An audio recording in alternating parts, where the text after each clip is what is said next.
What's up? Welcome back to another episode of Live here on Keystroke Medium. I am Josh Hayes here with my co-hosts Chuck Manley and Scott Moon. And I'm just going to say this. It's a miracle that we started the show when we did. Miracle? It kind of is. It might be my last show. You all are welcome. Check this out. Can you hear This me? is the best first... Yes. Yes, we can hear you. Okay. This is the best first comment, and we better just clap the shit out of this. First of Valor. Very Just nice. First of Valor. Very nice. First of Valor. Hey, Oliveira. Best comment ever. That wins the award. It's in the mail. Welcome, everybody, in the live chat. Let's see Rick and Jay and Tom and Nathan and Sam and Kayleen. There's a whole bunch of people in the show today. Hello, hello. Quite a few. I can't even scroll through it. Corvo's here. Corvo's here before the show started? That's interesting. Something's afoot. Jay Clifton's here. Rick Barlow says Fist of Valor. Yes. Yes. Welcome, everybody. Welcome. I think it's the broken headset of Valor. The whole broken smorgasbord of Valor. It's this Scott of Valor. It's crazy that we got the show. Yeah. Welcome, everybody, in the live chat. Thanks for coming and hanging out with us on this Monday night. If you're just listening or tuning in on YouTube, please hit that subscribe button and hit the like. We just hit 900 subscribers, guys. Did we? Awesome. We are 100 off. I was about to go 100 off, but then I realized that was only 10. 100 off of 1,000, and we are extremely close to our goal. Yeah, just extremely close. We will hit it this year. I know we will, and that's extremely exciting. If you're listening to us on the audio feed and you have not came and hung out with us on YouTube Live, definitely come and do that, because that's where all the live shenanigans happen, and it's the best time ever. Rick asks, what's that beeping sound? I think the beeping sound is Scott moving. See, Is that beeping? every time he moves it, when he moves his headset watch, it'll make a sound. Yep, there you go. That's it. Yep. Sure enough. Yep. Scott's having some technological issues, which I know just blows everybody out of the water. Like, it's like, what? Since when does Scott have issues with technology? Don't understand how I can use the exact same setup like 100 times, but now it doesn't work. You guys remember the opening scene in Jurassic Park where the dude touches the computer and all the fuzziness happens? And That's me. that's Scott. Except he doesn't even have to touch it. He just walks around. By the next episode, I'm just going to be Mime Scott, because I won't have any ability to hear or see you, and so I'll just sit here and look at the camera, and then I'll. That's it. I'll look surprised when you guys talk. Be like, "That's really good," but you won't be able to hear me. Story. And then when Scott starts talking, he'll just start doing this, and then Chuck and I will just interpret what he says, like bad lip One reading. letter. 2 syllables. I don't even know how to play that game. Oh, Corvo goes, That's "Ian fantastic. freeze." Great line. Great line. Mimes of Valor. Times of Valor. Yeah. That's true. You know what? I'm gonna go first on what we did that was cool today. Hey, Josh, what Yo. did you do that was cool today? I'm gonna tell you, since you asked so politely. Well, right. I made through Barely I made it through 6 chapters in my basically developmental note edit of the last Valor book, which means I have approximately 78 to go, and hopefully we'll have them done this week. But I made really good progress, so that was fun. And I listened to a story that Scott recommended to me a couple days ago. It's called Mr. Paradise by Elmore Leonard. And I don't know if you guys have read Elmore Leonard or not, but It's an experience. I don't think I know that one. I read some Leonard, though. this is written so it's like one of the most stylistic books I've read. Kind of like stylistic on like the level of Cormac McCarthy and The Road, but not as bleak. Like, you read it and you're like, oh, like have this terrible feeling the whole time when you read The Road. And then for Mr. Paradise, you have this really like noir feeling, because it's like a character is telling another character what happened to another character, and you would think like that would get really old after a while, and it doesn't. The way that he writes that prose and the conversation, it's crazy. It's a really short book. It's like 6 hours long. What's it called? Yeah, it's short. It's Mr. Paradise. is Mr. what it's- Paradise. I listened to it like 4 times. There's like no dialogue attributions at all. Yeah. It doesn't explain stuff that you wouldn't know if you walked up, like we walked up and had a conversation. There's no backstory that you wouldn't get from that, and there's no Really? attempt to do it. It's not apologetic. He just throws it out there, and if he wants to describe something, he just tells you what it looks like and then goes on. Yeah, it's like Doesn't try to be fancy about it. Chuck, and I'm telling you a story about Right, Scott. right. I'm like, man, this guy Scott walked in. He said, "What the fuck is this?" I said, "I don't know." And Scott said, "Fuck that guy, shoot him," and he did. And the blood went everywhere. And I tell you what, I've never seen blood like that before. But that's the prose, like all the way. Right. So Yeah. technically, it's all dialogue because it's two Pretty guys much. talking. I mean, it's It's a lot pretty of much dialogue. all dialogue. but it's huh? But Yeah. when he does Dude, I wanna check description, that when he out. does setting, Yeah. as a character, when he does setting as a character, it's set in Detroit. He'll just give it to you. He'll just give the description, and it's telling a lot of times, but you don't care because it's like 3 sentences and you're moving on. But every sentence does tons of work. Yeah. So he's It's very really- dense. He's a very interesting writer. Highly recommended. Highly. Anyway, that was me. And then I'm finishing up my listen to The Late Show by Michael Connolly. And then How is that? That's one of the Renee Ballard books, right? I think it's the first Renee Ballard book. Is it? It's very good, and it's interesting because the story is very good. It's almost done. The story is very good, but while I'm listening to it, my inner writer critic is talking to me. And Mhm. when I think of Michael Connolly, and you're like, oh, this guy's written whatever 30 some odd novels, and but then he has a lot of like passive voice that's very like, when you read it, you're like, you should have done an active verb there, and I could have easily created an active verb sentence to make it more interesting, but it's not. And I don't know if it's the narrator that's reading it that it's making it like some sections feel amateurish to me, like almost like somebody else wrote it, or like the editor was just, how like some writers they get established so much that the editor is basically just making sure they didn't Kind of spell phones it in, and yeah.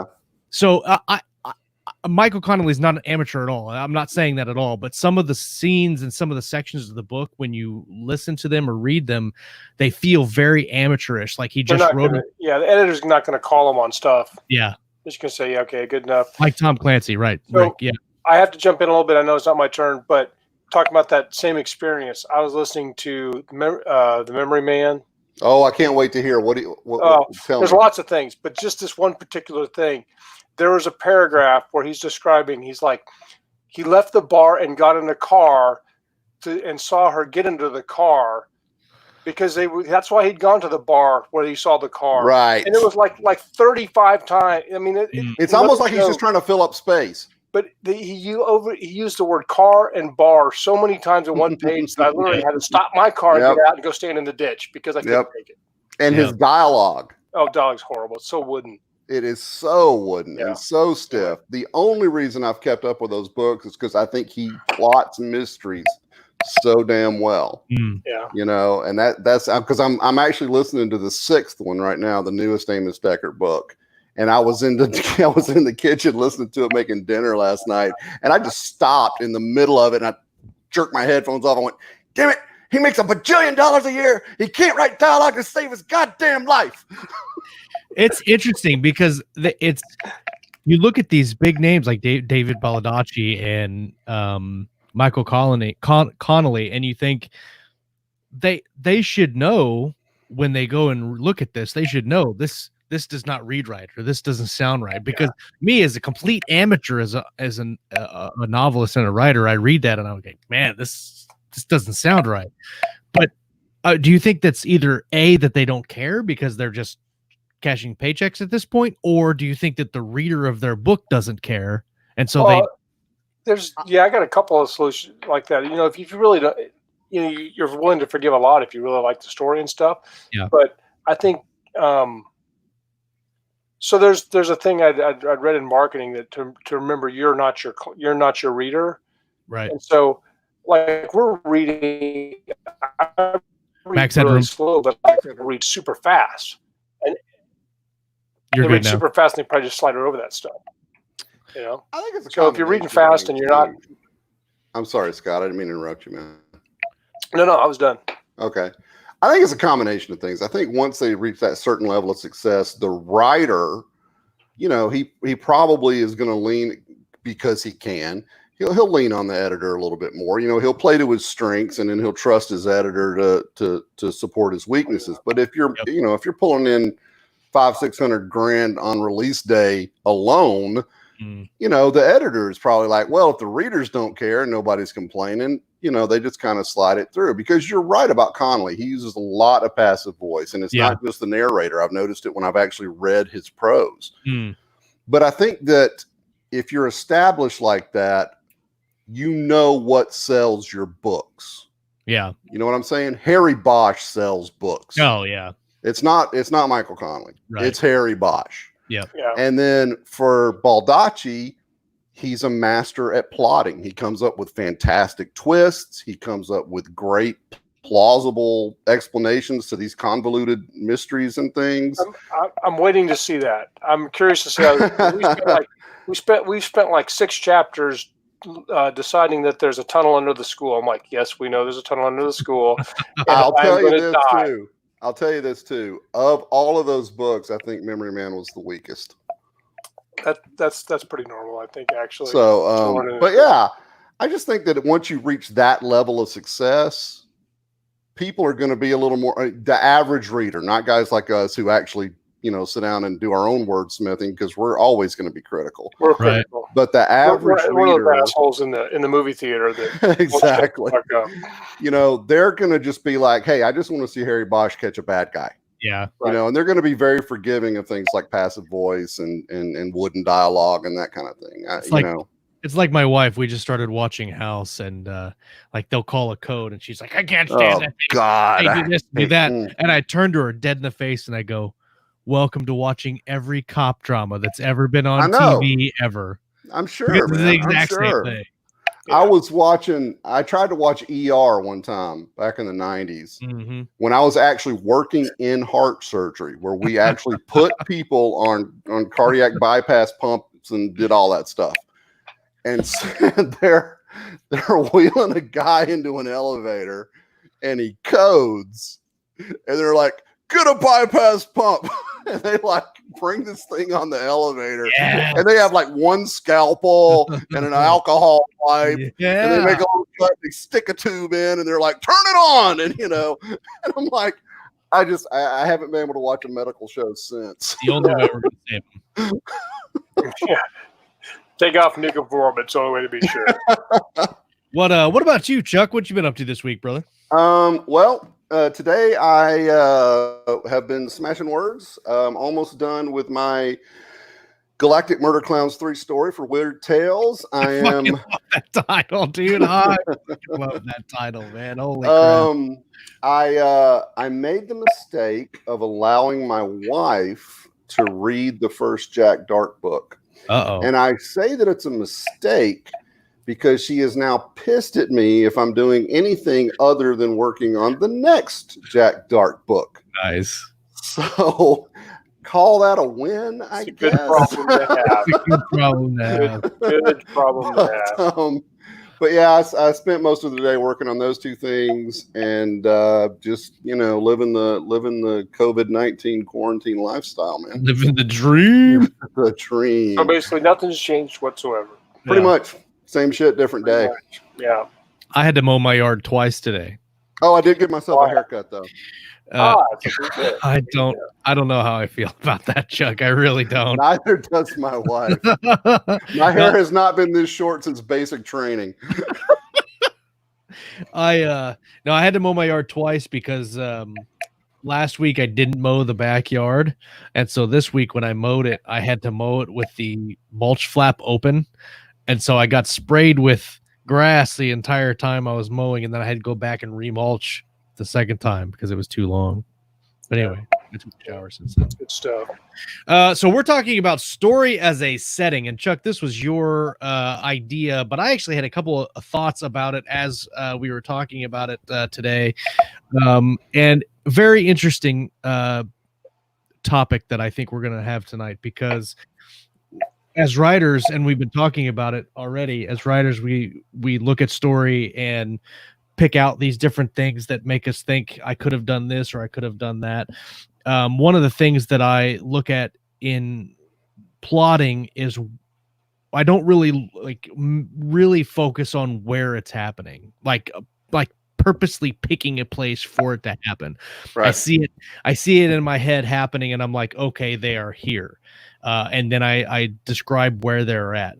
But as I was thinking about what we were talking about as how setting can affect your story, I began to kind of think about, okay, what if I have a scene in this particular spot, like in a car, how does that affect the story? How does that affect the characters, how they talk, how they act, how they interact with each other, Sure. over having them in like a crowded restaurant or something Right. like that, and how that affects the story.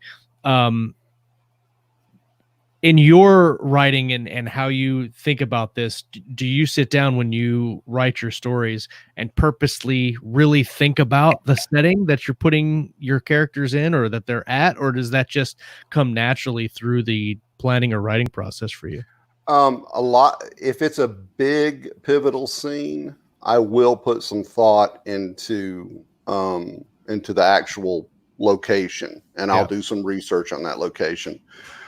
Because I think that's one of the ways that you can make your setting, in the broader sense of the term, feel like a character. Yeah. You know, this whole topic came out of a conversation we had about how well Harry Conley does that with the Bosch and the Ballard books. You know, he makes Los Angeles come alive, really. You know, the feeling of the city is there.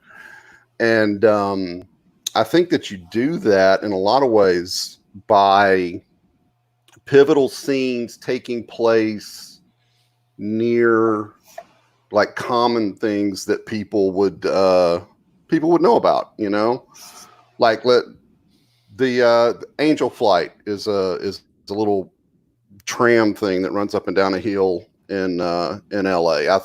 When I lived there in the 80s, I saw it, and they had a murder occur there in the Bosch books.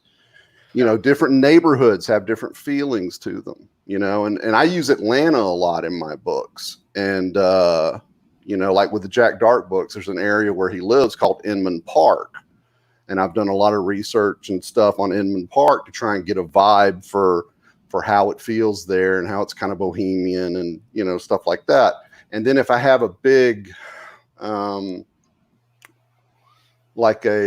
big, I don't want to give any spoilers, but there's a big scene in the first Jack Dark book that happens at a major landmark in the Atlanta area, you know, and I think that if you use things like that, it can kind of bring it home to people, especially people that are from that area. Right. You know, that's gonna make it feel more real to them. So I find it interesting, even if, like, when I haven't been to the places, if they're like, but I feel like I have been. Right. You know, 'cause I've lived in LA and stuff, but still, just the depth of that, you know, you feel like you're really, truly transported someplace. I think that's how you make it feel a character. Because, like I always say, I think the whole point of art is for the creator of the art he feels something and he tries to use his medium to transmit that feeling onto the person consuming the art. Mm-hmm. So, you know, if you can take the way a place feels and communicate that to enrich your story, you know, you're doing it right. And so I was going to ask you one thing, and then I got two parts. So one thing was, do you actually go to that neighborhood in Atlanta? And actually, I did, but not for Jack Dark. I did it for my Paragons trilogy back in years ago. I've been really curious about that writing crime stuff, and I usually wind up just making up a city because it's so hard to I'm afraid I'm going to mess something up and piss off people. Well, I mean, you know, little things people I think will be really forgiving about. But like, you know, like if you do a little research, you can like Google where are the bad traffic patterns in Los Angeles? What's the worst? Right. And then you write about getting stuck on the 405 at rush hour. Right. Or something like that. You see what I'm saying? Authenticity. Right. And you talk about you know, LA's bad for smog, like most metropolis type areas are. You know, you talk about the way that affects the weather patterns. And, your character's sweltering from the heat and he has that tang of pollution in his nostrils and that, and it just kind of, just little details here and there can really bring that sort of thing to life. And then having some place where they actually care about, like I've thought about using Wichita or other places around here, but a lot of the really successful books are in places like Los Angeles or New York or Atlanta or some like in the Chicago. Born books are in Europe, all the different. Yeah. Well, I mean, certain places have a mystique about them too that has built up over time. So my other question, and what I was going to say is, and we can just think about this because I think Josh had something. But so if you're doing like setting as character, so should it have some characteristics, things like characters have like an objective, like characters have wants and goals that are met or not met. Characters are in danger. Characters. I mean, should you care about the setting like you care about a character? Like now I'm worried that Atlanta is going to have something horrible happen to it. And maybe not an apocalypse, but something's going to make it not Atlanta anymore, or that your favorite neighborhood, or Angel Flight's going to be turned into something else. Well, they did that in the latest season of Bosch, and I don't know what book they took it from, but it was basically the threat of a dirty bomb going off, and on that scale, you're really the city on a macro level becomes the victim of the potential threat. And then you do have a connection to that setting, because at that point you're not really thinking about the individual people that could get killed when the dirty bomb goes off. For us, looking at the big picture, it's, well, they could destroy this or they could destroy that, or they can throw the city into chaos. And at that point, yes, I think the city does become something that you look at as, I don't want that to happen to the city. Yeah, and you also got to remember, bigger scale settings like that, really they're the population. Mm-hmm. So, and one of the things the Bosch books and show have done well, I thought, is how they sort of, the political tensions. Right. There's always a threat of this neighborhood going nuts because of this guy over here doing something, and that whole unrest thing, and then there's the history of the riots in the 90s that they have to fall back on to sort of amp up the, hey, that shit could happen again kind of thing, Right. So I think that when you talk about a city having a character and being threatened and having goals, that's the way you sort of reflect that, like what's best. Like if you're the police chief or whatever, you're, I'm going to do what's best for the city. And when you say that, you're actually talking about the people in the city. Right. And that's, as long as you can kind of humanize the non-human elements of the setting, you're going to settle on what it is you're trying to do there, I think. One of the things that I'm thinking about doing with my detective novel is doing something that consistently Christy mentions, which is base the city on a real location and name it something else. Oh yeah. Yeah. Which is interesting because I want to set the story in Kansas, but I want to do it for the story, I have a size of department that I need to work with, right? Just for some of the elements of the story. It can't be a big city because it can't have the resources that a big city might have. And it can't be a little city because I like a 500 population town, because I need other things to happen. And so what I'm considering doing is taking elements of different cities and putting them together, and then just naming it something that is not a real name in Kansas, but then also using locations like Wichita. Like I'm going to have my main character call a detective in Wichita, and like locking it into, like the person reads that and I'm like, oh, okay, yeah, because that's what they did in True Detective season 2. Like they use a city in California that doesn't exist. They just created that city. It doesn't actually exist. And I think that's an interesting way to go about it. Because I've thought about using Wichita as a main setting, and I know that there are people that have done that. But having lived here for so long, it's hard for me to pull that out and put like directly put fiction. Yeah. I did Mo- something similar to that when I was much younger. I wrote a series of like pulpy superhero, man of mystery type things, and I created a place called Slate City that was roughly in an amalgam of Kansas City and Chicago.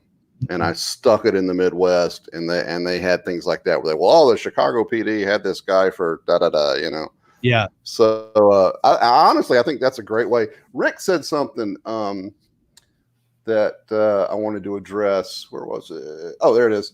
I write sci-fi, so everything takes place in imaginary places.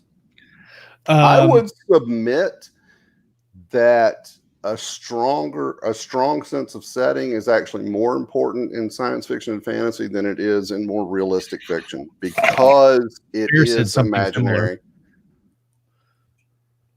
She says almost as someone who writes a non-Earth fantasy, the idea of using a real city is quite challenging to imagine. But I like where you're going. Yeah, I think that because it's imaginary, because the reader can't go, oh yeah, Chicago, I've been there, I've been to the Shed Aquarium and blah blah blah, whatever. You have to sort of create that sense of wonder and familiarity to draw them into it and make the place seem real. Because if you're writing a place that is real, you're sort of over that initial hurdle. That's just my humble opinion. Yeah, well, one of the things that I think about writing sci-fi and fantasy towns that's extremely fun to do, and Scott and I did this. Well, man, has it been last year? It's been 2 years now, I think, since we talked about the Violet Throne. Do you remember that, Scott? I mean, just in general, think it was 2018. Yeah, we came up with a Walked city. out in Dark Landing around that time too. Right. We came up with a city where it was, we called it Split Town because it was right in the middle.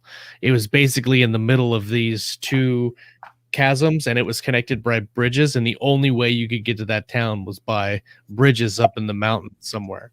And so the setting there really kind of drove how that town operated, and then how the people in the town dealt with people coming from outside and different things like that. And that was really fun. And we didn't have any real things to pull from real life, but you can, I mean, every town is the same, right? Like every town has the same things, but they're different.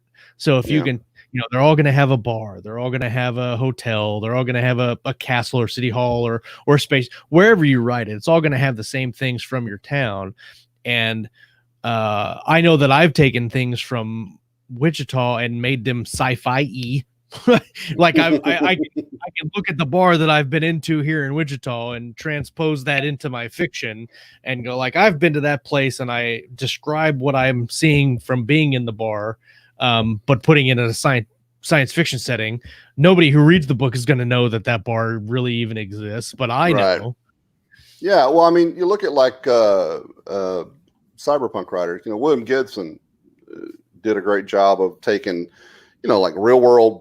I forget what it was, Tokyo or whatever, but then rubbing a whole bunch of sci-fi on it to make it look different. Right. But still, if they called it like Neo Tokyo or the Tokyo Complex or whatever it was, people still kind of had they had that base knowledge. And then when he added in, this huge building is here and this is connected to that, and 100 years ago this happened, people still have a basic baseline knowledge that they can work from to build on. So that's yeah, I think Rick was right. You're saying Neo Tokyo, so does Guy. Yeah, that was Akira. I agree with Rick. I think Neo Tokyo is Akira. Yeah, that was great movie, by the way. If you've never seen Akira, go and watch Akira. Holy crap. That's some of the only anime I actually enjoy. Yeah, there's only a couple movies that I'll watch over and over. Akira is one of them. Let's talk about our sponsor today, our book of the week, as it were, which is a surprise. Surprise, as my son likes to say. It's Sending Me a Man by Scott Moon. And Scott Moon had a book bub on this particular book today, and right now it is #1 in science in Space Marines. And let's see where it is overall. 369 overall on the Audible or Amazon right now. So that's amazing.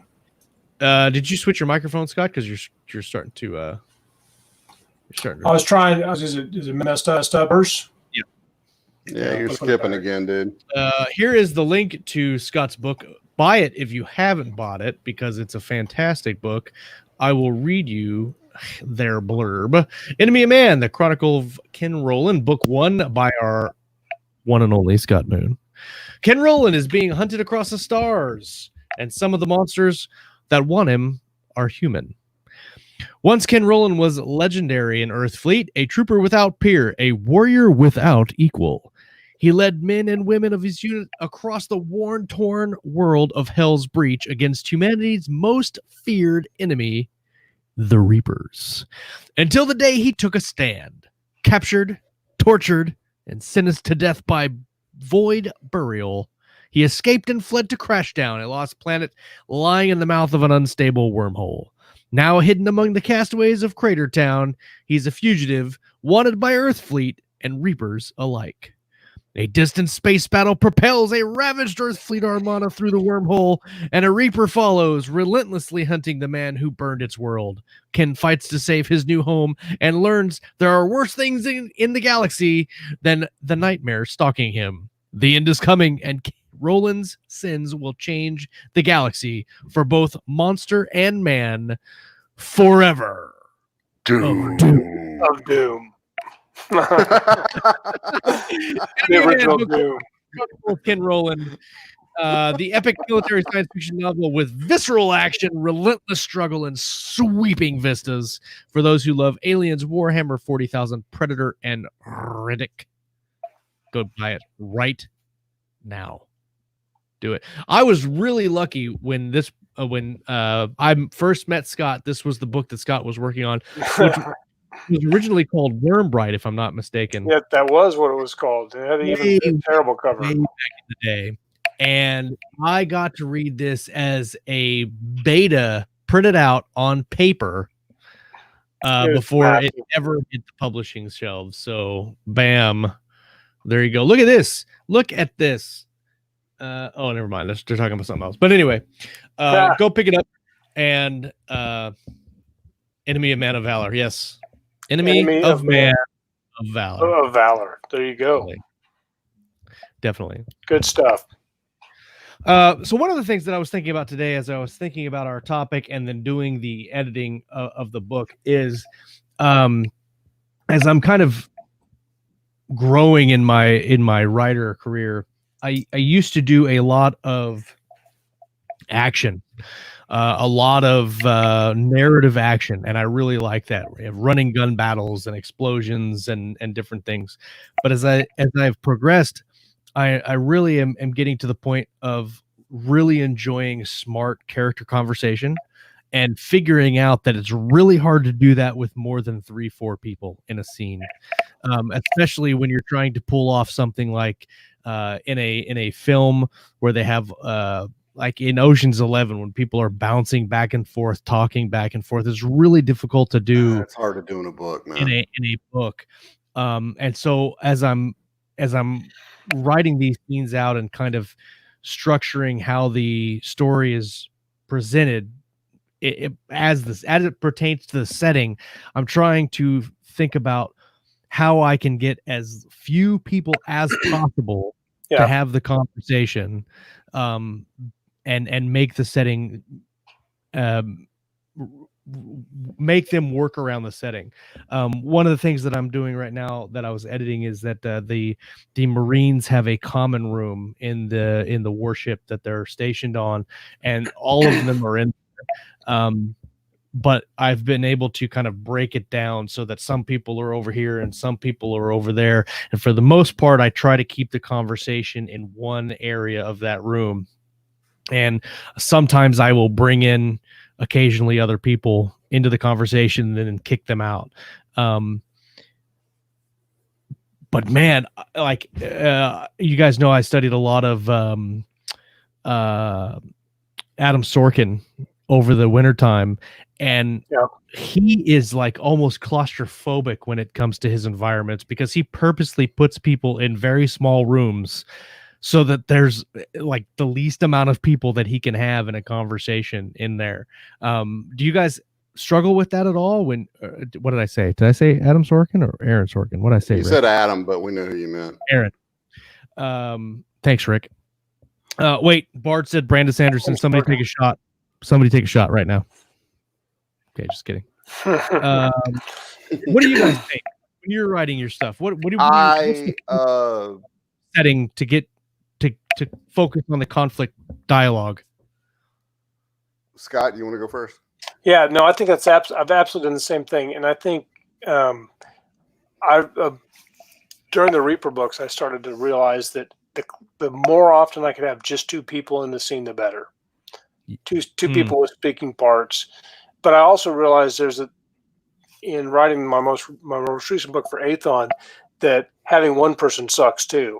And that's one of the reasons the AI thing is so good in sci-fi, is because you need a foil, you need a Watson character, because otherwise it's just hard. Otherwise it's just describing what they're doing all the time, describing setting and what they're doing, especially if you're writing with somebody who doesn't like a lot of internal dialogue.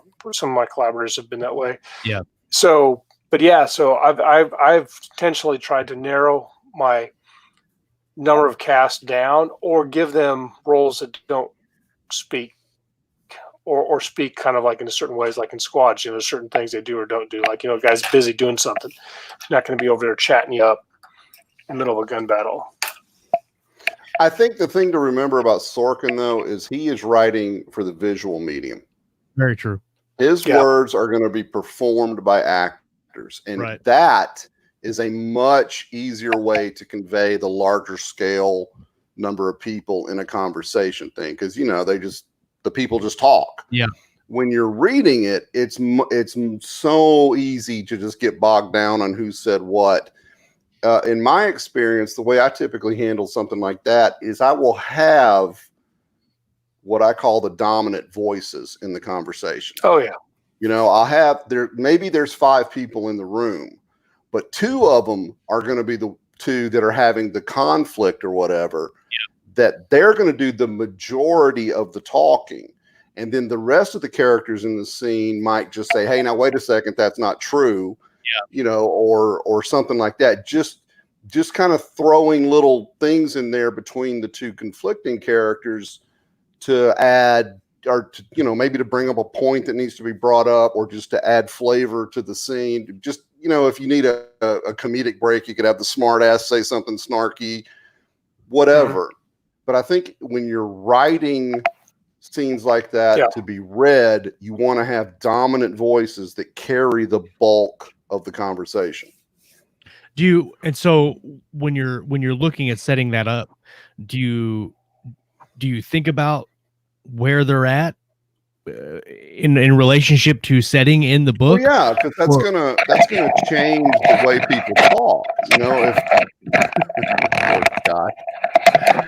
If they're just sitting in somebody's living room having a beer and this conflict comes up, that's going to be very different than if they're, say, in a car on their way to a fight or something, or if they're actually hunkered down behind some cover during a fight.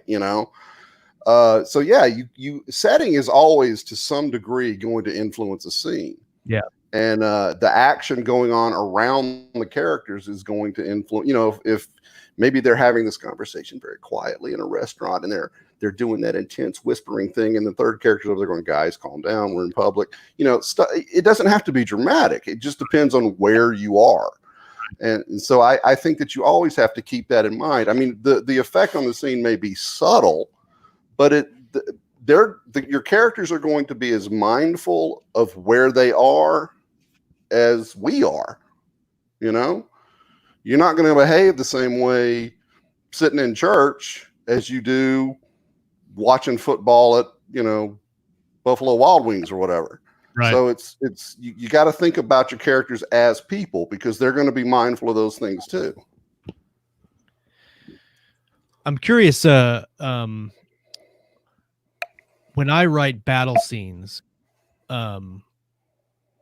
like in the climax of Valor 3, I have 4 different things going on at the same time. And when I first started doing that, I I would make sure that if something is happening that's pivotal to the story, that I needed to be in that POV of that character at that space. But I've recently gone to having stuff happen off the page, and then just making sure it's implied that the reader understands what's happening. Mhm. But then I worry about, is that something the reader is going to want to see in the narrative? Let me make sure I understand what you're saying. So, like, let's say you've got a scene going on during a firefight Yep. or something, and somebody starts tossing grenades. You're just going to say they heard the explosion, Right. So rather like if than describing diving for cover from the explosion. yeah, so if one group of people is engaged in a gunfight and there are grenades going off, but there's things happening with group A that are pivotal to the story. Yes, we know that group B is fighting, but then we hear that coming over the radio as they're doing that,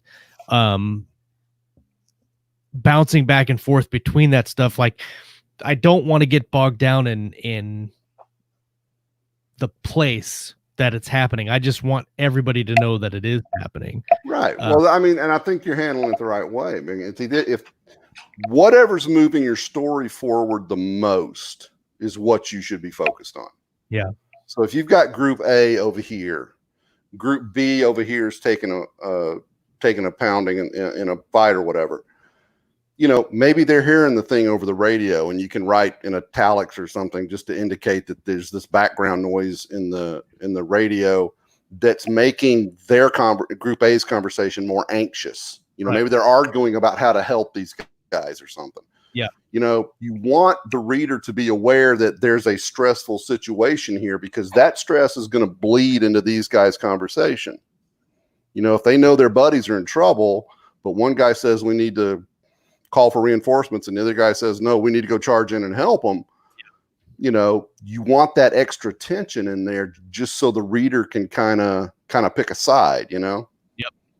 Makes But you total don't sense. necessarily have to go back and forth to the fight. Just Yeah. let them know that it's going on and that it's bad. Well, that was one of my one of the things that I really focused on doing in my early drafts, in my early books, was wanting to show every single thing that was happening in the book, in the story, because in my mind everything was important to the story, but being able to condense those segments into a single thing from one POV. And it also let me kind of play around with not having to expand so much into description of place, because we can't, the POV that we're in can't see where the other team is at. Right. So I don't have to go into detailed description on what they're doing or where they're at. We just know they're doing something. Right. And that helps propel the story forward without having really even a need for setting on their end, because we just see it through the character's eyes. Yeah. I mean, unless you've got a whole other plot going with the group that's in the fight, Mm-hmm. I really think that's I don't want to say background noise, because it's obviously relevant if it's relevant to these guys' conversation. Right. But I don't think you have to devote a lot of time to any heavy descriptions of it. Yeah. It's interesting because I've done the same thing where I eliminated more and more of the action beats and those types of things, because I personally don't enjoy them that much. But I keep getting told by readers and editors that, at least in our genre, they want that stuff. They want the blow-by-blow tactical. Well, that's a mill sci-fi thing. It's a mill sci-fi thing. Yeah. And stuff. So it's always like I said, like everything, it's a balance. Well, I think Finding that right balance. I think the balance is, so I'm on the same page as you, Scott, where I think if it's a gunfight, the gunfight needs to mean something more than just a gunfight. Something needs to progress the character or the story forward more than just having a gunfight. Because we talked about this before, and some of the people that we've read, where you read like 3 chapters of battle and it's just, you know, ships blowing up or people knifing each other or whatever, and it's just this whole thing. It's John Wick.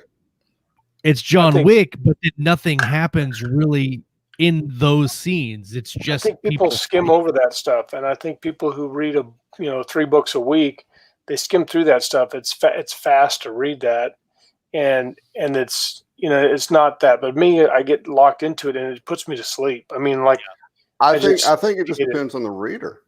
I think some people eat that shit up and love the action scenes and try to rush through the boring parts, right?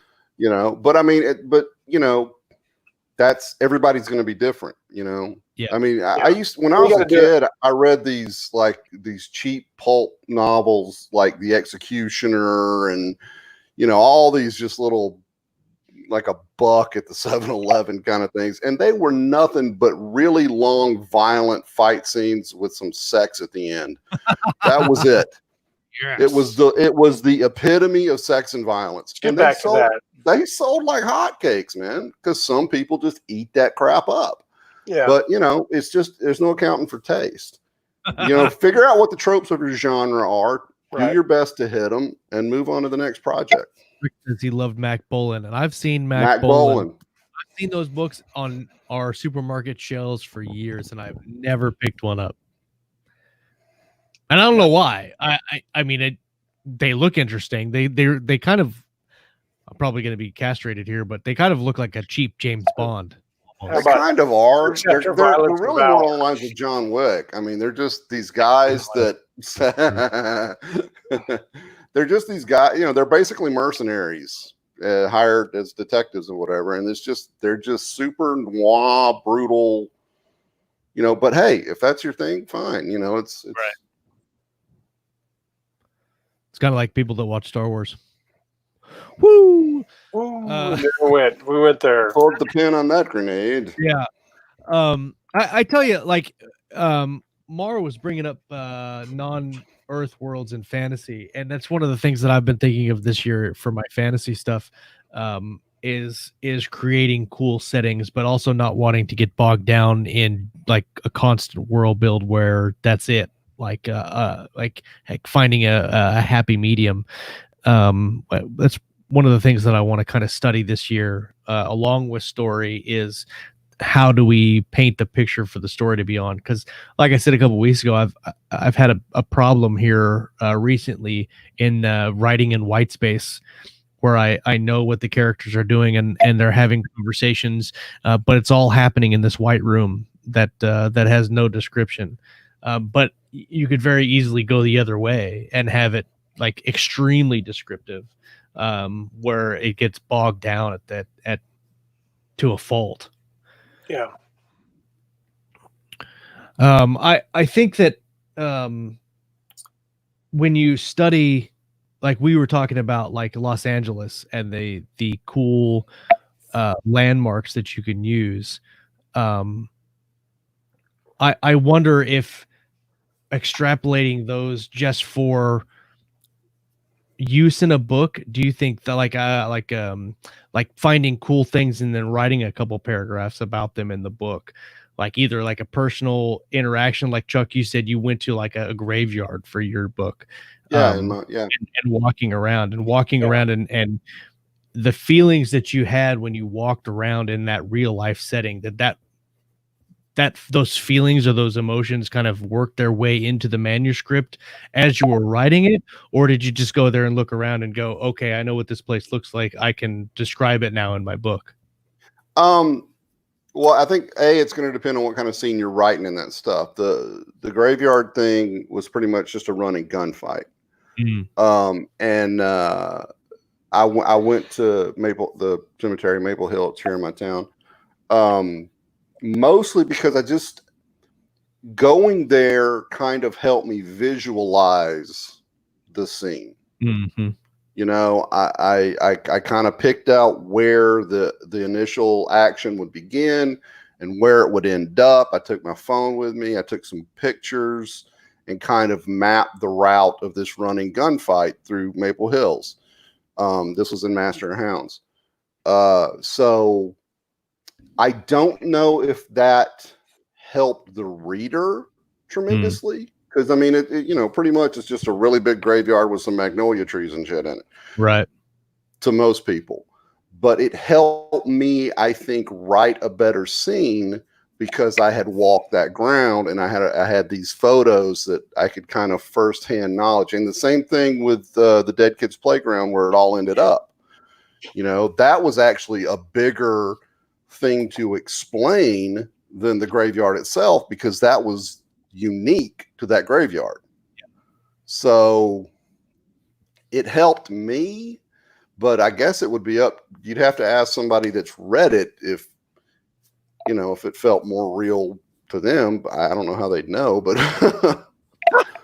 I think one of the things too that you both hit on there is that you talk about widening white space, talking about where it's just there's no color or description in that scene, but it's like if you paint the picture for them, then it stays painted. So some of the books that I found really boring when I was growing up, where they would describe things more than once. You don't only have to describe. Yeah. You can describe something that lasts for a while. Yeah. And then you just give a little tiny little refreshers, little dab here and there to remind people what the coloring or the lighting or the unique structure. Right, that little standout element that sort of brings it all back to them. Yeah, or the fact that they're on a moon, and the moon is in geosynchronous orbit, and so it's never really faces a planet, but it's kind of like the planet would almost always be on the horizon. Yeah. You don't have to explain it every time. So I think you can layer in the setting. I think Jay Clifton Slater mentioned using Google, which is interesting because I did that for a project I wrote last year, where I was writing out a chase scene, and the chase it started outside DC, but then it was making its way into DC, and so I looked on Google Maps for 45 minutes trying to map out because I knew how long. Well, I knew how long I needed. MapQuest. Yes. Well, it wasn't MapQuest; it was Google Earth, but or Google Maps. But I needed time for this person to get on this semi and try to defuse this nuclear bomb, and I needed a chase to happen as well. And so I'm looking at the roads, going, "How long do I need this to happen?" And it was crazy because I had a calculator trying to do math. If they're traveling this fast on this road, how long will it take them to get over here?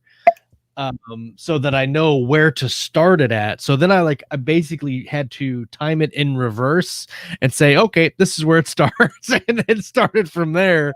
And so it happened. That was really cool because I could see, you could zoom in and you can see what buildings is there. Yeah. And there were these underpasses on this road that I would never have known about. And so that was cool because the underpasses actually came into play in the story, because originally I had this semi driving over a bridge and into the water, and then I decided instead of doing that, I would just stop it inside the underpass, and that would kind of contain some of the blast. But yeah, I lean really heavy on Google Earth.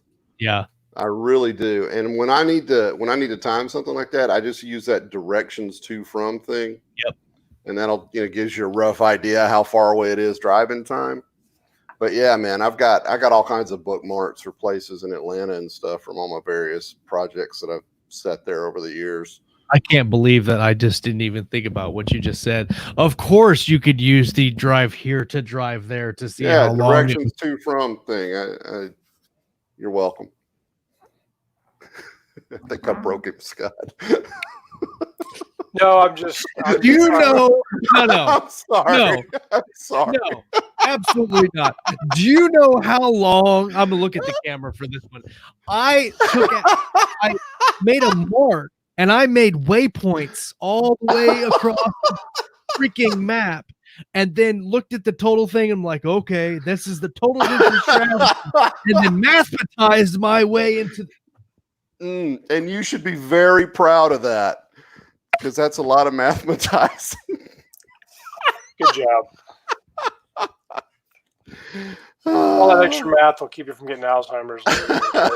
Yeah, it works. It keeps Keeps all those neural pathways lubricated, man. You're Right. You lubricated your golden. brain. You're golden. Show's over.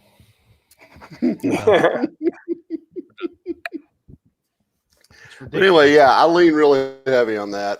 Whenever I am gonna pick a setting and stuff, I'll like go to Google Maps and I'll figure out the address and zoom down on it and see what streets are around it and at least what it looked like at the time of those pictures being taken. I don't know. you know. Yeah. Well, I look at Google Earth at my house and it's like from 7 years ago. Right. Yeah. I tried that Dirt at my old house one time and it was still an empty field because we Yeah. hadn't built the place yet. That's kind of funny. If Oh, you can get on Google Earth and zoom Google Earth down, Valor. It's true. Google Earth of Valor. So then use Google Earth and zoom down to the back of my computer and figure out why none of my mics Why work. your sounds are That'd be messed up. appreciated. I'd appreciate that. Howard, Hours, Joshua Nigger, back of Valor. Well done, Kayleen. holy crap. Can't handle it. Oh I my really gosh. Dang. Map That was of good. Valor. Google Maps of Valor. First of all, Chuck, I hate you. And You're welcome, my friend. if you came to the show to learn something, there you go. You don't have to do the math to figure out how long it takes to drive from here to here. You can just click how long does it take to drive to the. We should have put that at the beginning of the show so people would get value at the beginning of the show. This instead of episode having to wait brought to all you the by way to the end. Google Maps. This episode is brought to you. By Google Maps. Everybody that came and hung out with us in the live chat, you guys have been amazing. We had a new viewer in here, and I always like to point out our new viewers. I can't really. Let's see if I can find one of her comments. Mar, who subscribed to the channel just recently. Welcome Awesome. to the channel. We I'm sorry. Keystroke Google Earth Challenge. If God knows, if Josh knew how to use Google Maps, he would drive to Chuck's. It's absolutely true. And I would do the math to figure out how long it takes to get there. Oh my gosh. There's not a Google ass whooping app to tell you how long that's going to take. Come on down, princess. With this waypoints of valor. Waypoints of valor. Waypoint of Valor. Jiminy Christmas. Garment of valor. Yes, absolutely true. Oh, we just made Chuck spit out his liquor. That's awesome. This is why I love this. Ass whooping of valor is true. Everybody that's in the live chat, thank you guys so much for coming and hanging out with us.